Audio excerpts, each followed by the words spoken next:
بسم اللہ الرحمن الرحیم۔ جب ہم نے بادشاہوں کے تاج پیروں میں روندے، اسپین کے بادشاہ تاج کیوں نہیں پہنتے؟ کیا آپ جانتے ہیں کہ عربی ملک الجزائر اس کی وجہ ہے؟ 1441 عیسوی میں چارلیکان نے الجزائر کے شہر پر قبضہ کرنے کے ارادے سے حملہ کیا، جہاں اس نے ایک طاقتور بحری بیڑا تشکیل دیا جس کا نام آرمادہ تھا، اور یہ بحری بیڑا ہسپانوی جزیرے میلورکا سے دارالحکومت کے ساحلوں کی طرف روانہ ہوا، لیکن اس مہم کو الجزائر کی جانب سے سخت مزاحمت کا سامنا کرنا پڑا، اور ہسپانیوں کے لیے اس کا المناک انجام ہوا، کیونکہ جنگ کے بعد ان کی لاشیں کئی دن تک سمندر کی سطح پر تیرتی دیکھی گئی۔ تقریباً 20,000 فوجی ہلاک اور 250 سے زائد جنگی جہاز تباہ ہو گئے۔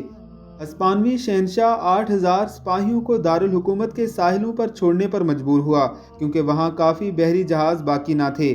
جب وہ پیچھے ہٹ گیا تو اب ٹیمن ووس نامی علاقے میں چارلیکن نے تاج اپنے سر سے اتار دیا اور کہا، اے تاج، میں تجھے اٹھانے کے لائق نہیں، پھر اسے سمندر میں پھینک دیا۔ تب سے لے کر آج تک اسپین کے کسی بادشاہ نے تاج نہیں پہنا۔